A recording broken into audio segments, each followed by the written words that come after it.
C'est assurément une des meilleures pièces que j'ai vues, du moins durant l'été.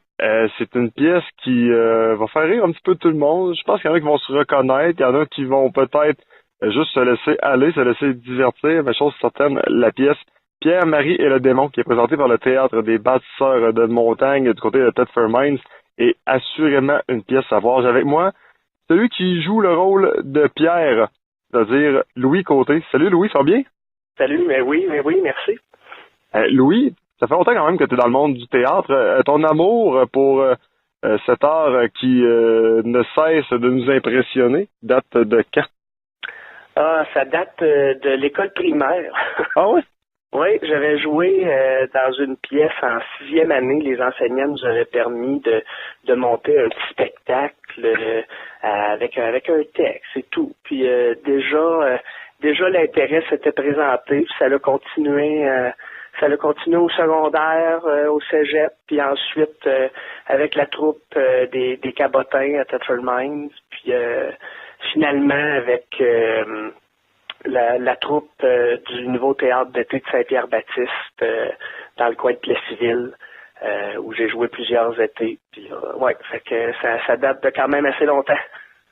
Ton premier rôle majeur, mettons, le premier rôle là, que les gens ont commencé à te connaître, à te découvrir, tu dirais que ce serait lequel?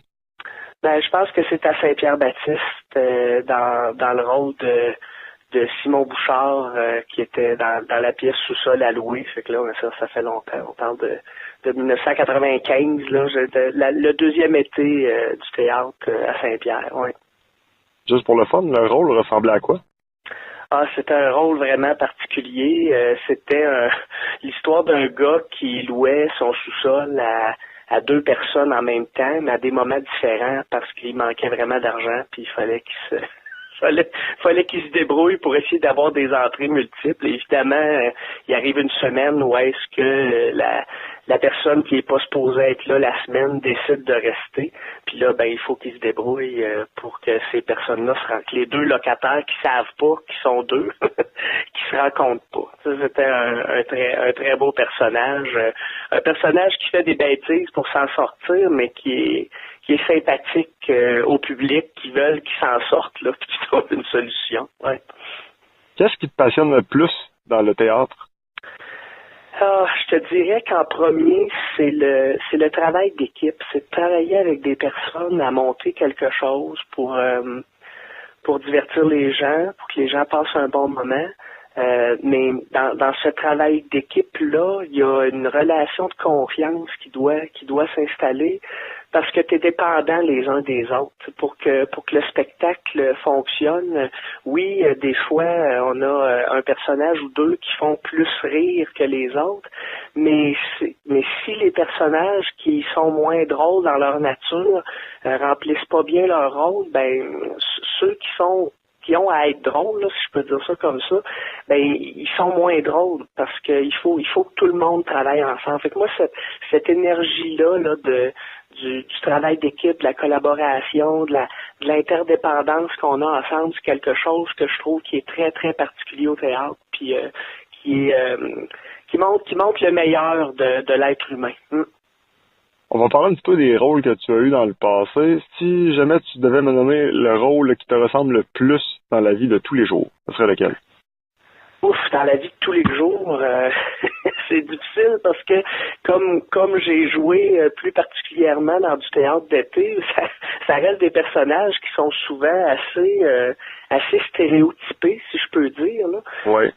Peut-être celui dont je parlais tout à l'heure là, de Simon Bouchard dans Sous-sol à louer, parce que c'était quand même un gars, un bon gars, tu sais, qui voulait que ça marche, mais qui prenait des mauvaises décisions. Fait que j'ose espérer que dans ma vie de tous les jours, je prends pas des mauvaises décisions comme ça, mais sur le plan du tempérament du personnage, c'était peut-être lui qui était le plus proche. Celui de Pierre aussi, cette année, quand même, dans sa vie en général, c'est un éducateur en garderie. Moi, je suis enseignant dans la vie, donc c'est quand même assez proche. Puis le tempérament un petit peu colérique parfois, ben ça peut me ressembler. Ah oui? Oui, pas dans, encore là, il y a tout le temps l'aspect stéréotypé qu'on se laisse aller puis qu'on va plus loin. Je pense pas que je pète des coches dans la vie, comme ça arrive à Pierre une ou deux fois dans le spectacle. Seulement une ou deux fois, oui, en effet. Seulement une ou deux fois. Le reste du temps, il se semi-contrôle, là. Mais ouais, peut-être que sur le plan de la vie en général, là, que ce personnage-là aussi peut ressembler un peu à ma réalité. Juste pour le fun, pour ceux qui ont vu la pièce, est-ce que tu chantes des chansons à tes élèves? Ah non, non, je chante pas, j'enseigne à l'université. Donc on chante pas des chansons comme ça, c'est pas de cette nature-là. Mais c'est sûr que l'humour fait partie de mon approche avec les étudiants. Ben, on parle des étudiants juste pour le fun, encore une fois. Eux, ils te voient comment? Parce que on s'entend, c'est du théâtre d'été, je dis pas que tes élèves sont devant toi et qu'ils sont comme wow, le rockstar qui mais n'empêche que il y a toujours un petit rôle comique, tu sais, c'est plaisant de voir des fois des personnes qu'on connaît qui réussissent, que ce soit du côté de la musique, que ce soit du côté du théâtre, du cinéma ou ailleurs. Comment eux te perçoivent? Il y a toujours un peu une surprise du premier au premier coup d'œil, là, parce que les étudiants le savent, ça fait partie là, de ce que je dis un peu à travers les cours quand des occasions se présentent pour les encourager, parce que j'ai fait du théâtre avec mes élèves aussi, fait que ça fait partie de mon approche d'en parler. Mais c'est sûr qu'il y a toujours un peu une surprise pour ceux qui viennent me voir jouer. Parce que bon, j'enseigne les mathématiques, donc c'est assez loin, si je peux dire, là, comme domaine là, par rapport à faire du théâtre. Là. Fait que oui, je dirais que c'est la surprise surtout, là. Puis mais en même temps, en avant, quand on enseigne, ben c'est ça, on a aussi une forme de personnage dans notre enseignant, là, si je peux dire ça comme ça. Fait que des fois, ils reconnaissent aussi des traits de comment je suis en classe. Là. On dit souvent qu'au théâtre, on se laisse aller, donc il y a des choses qu'on fait sur scène qu'on ne ferait probablement jamais dans la vie de tous les jours. Appelons ça comme ça pour la prochaine question. Est-ce un moment que tu as eu honte de faire un geste que tu dis, bon, c'est pour le show? Ben, j'avoue, cet été, je me déshabille, là. Ça, c'était une expérience nouvelle sur le stage, là, et un peu inattendue. Quand j'ai vu que le texte demandait ça, tu sais, j'étais content de la mise en scène, comment c'était installé pour faire en sorte que j'ai de l'air complètement nu, alors que je ne le suis pas tout à fait quand même. Mais c'est quelque chose, ça, de comment faire se déshabiller sur un stage, là, c'est intense. Mais encore là, le personnage, au moment où il est rendu, au moment où est-ce que l'histoire est rendue, comment que ça s'est développé, je pense que ça appelle ça, là. Il est vraiment rendu là. Fait que, à un moment donné, on est dans le personnage, puis là, ben, on fait les actions qu'on a à faire, puis on oublie un peu que c'est nous qui sommes là, tu sais, que c'est vraiment le personnage qui prend toute la place. Fait que je dirais pas qu'il y a de la honte, là. J'en ai fait quelques-uns des personnages aussi qui faisaient, mettons, de la danse moderne, là, alors que je suis pas un danseur contemporain du tout, là. Fait que ça nous amène des fois dans des zones qu'on n'aurait pas pensé explorer. Dans Pierre, Marie et le démon. Bon, il y en a qui ont vu la pièce, il y en a d'autres qui l'ont pas vue. Pour ceux qui l'ont pas vu, Pierre est quelqu'un qui donne beaucoup d'énergie et qui est très en verbe et qui a beaucoup de voix. Bon. Oui. Maintenant, est-ce que Louis Côté, qui incarne ce rôle, à la fin de la pièce, a encore de la voix et est encore en verbe et encore un peu d'énergie? Ben, la voix, c'est pas toujours facile, mais à 3 fois par semaine, c'est correct. J'ai quand même des moments de pause dans la pièce qui me permettent de rester là dans les limites du raisonnable. Sur le plan de l'énergie, bizarrement, on est vraiment sur un high quand on finit le spectacle, là, surtout quand ça fonctionne bien, quand les gens ont l'air d'avoir apprécié. Donc, de l'énergie, il en reste encore pas mal. Je te dis pas que je referais le spectacle d'un bout à l'autre là, après l'avoir joué la première fois, mais j'en ai encore pour une bonne heure là à sentir que je serais capable de continuer. Là. Fait que oui, de l'énergie en reste. Est-ce que c'est arrivé parfois que vous ayez décroché sans que le public s'en rende compte? Parce que le spectacle est quand même relativement très drôle. Les gens rient très fort. Les gens de Pittsburgh Minds et les environs sont un excellent public, je le pense vraiment. Ça doit pas tout le temps être facile de garder son sérieux. C'est pas toujours facile, effectivement. Je dirais que cette année, c'est pas arrivé souvent, peut-être à 2 ou 3 reprises où est-ce que on est venu proche de glisser. Je pense que bon, évidemment, on cherche pas ça comme acteur.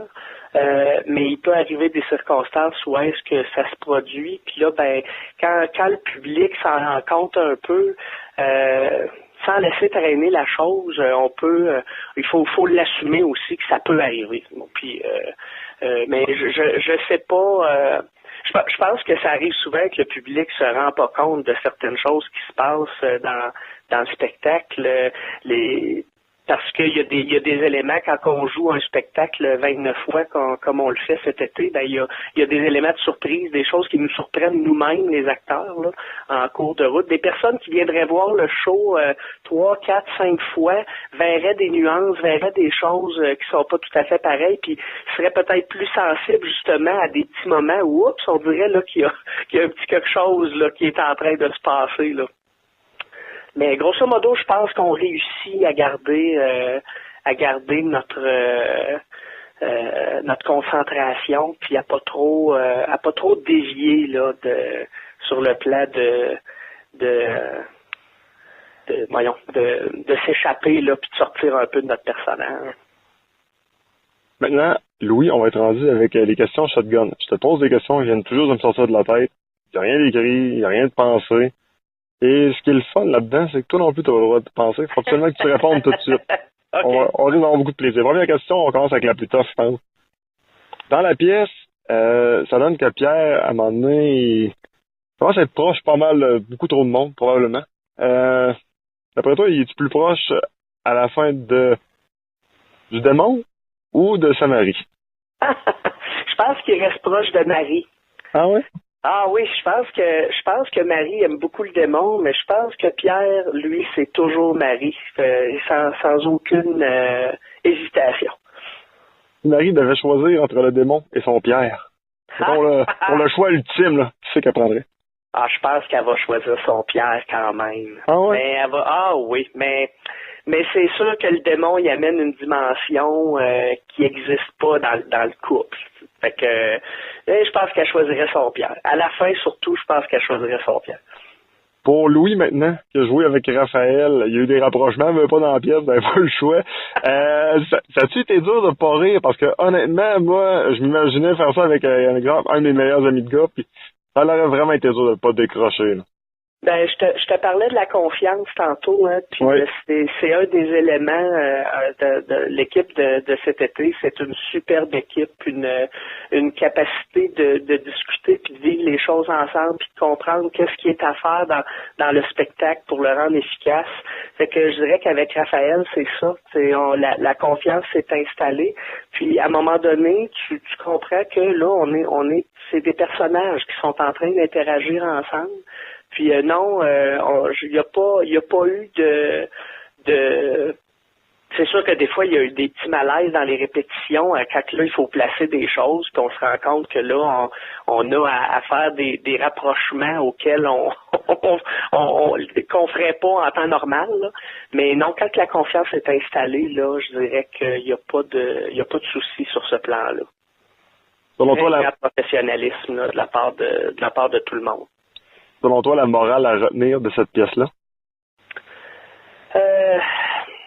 De se laisser surprendre. Parfois, la vie nous envoie des situations qui sont inattendues, puis qu'on pense pas ou qu'on voit pas vers où ça peut nous apporter. Ben, je pense que au-delà de la situation qui est clairement loufoque là, qui est présentée, il y a cette espèce d'appel-là à laisser les événements de la vie parfois nous imprégner puis nous dire ben là, je suis surpris puis je m'en vais peut-être ailleurs de ce que je pensais. Toute dernière, le plus beau commentaire que tu as reçu à la fin de la pièce.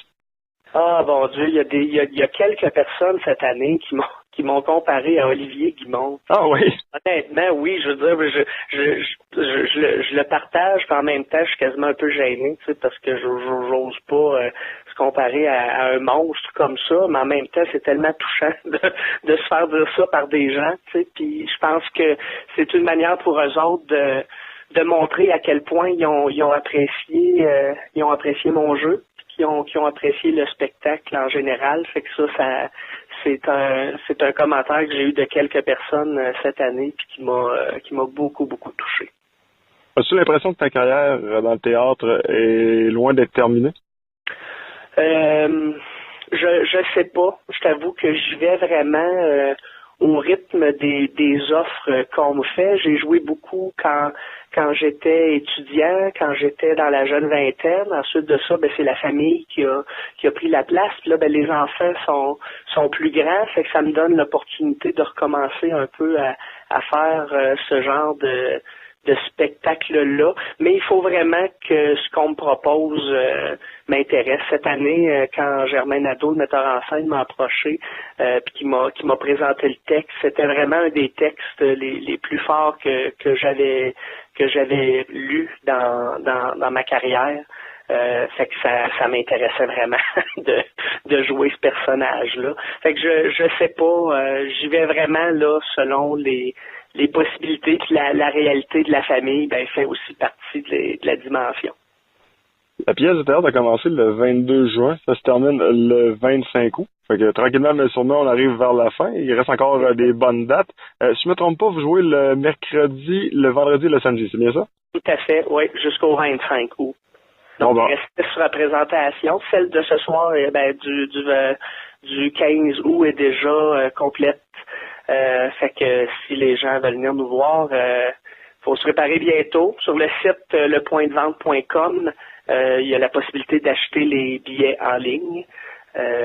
Sinon, on a un numéro de téléphone. Oui, il y a le 88-338-1255 pour les réservations. Merci beaucoup. On est toujours prêts à ça. Hein? Louis Côté, un gros merci pour l'entrevue. Un gros merci également d'avoir fait passer une excellente soirée. Toi et tes collègues, lorsque je suis venu voir la pièce de théâtre il y a quelques semaines, j'ai vraiment eu un agréable plaisir à regarder cette pièce-là. Sérieusement, je la recommande à tout le monde. Ça a été vraiment un agréable moment. C'est super. Je te remercie beaucoup de l'opportunité puis d'avoir parlé de nous comme ça. Merci. Bonne journée, puis on se reparle. Super. Bye bye.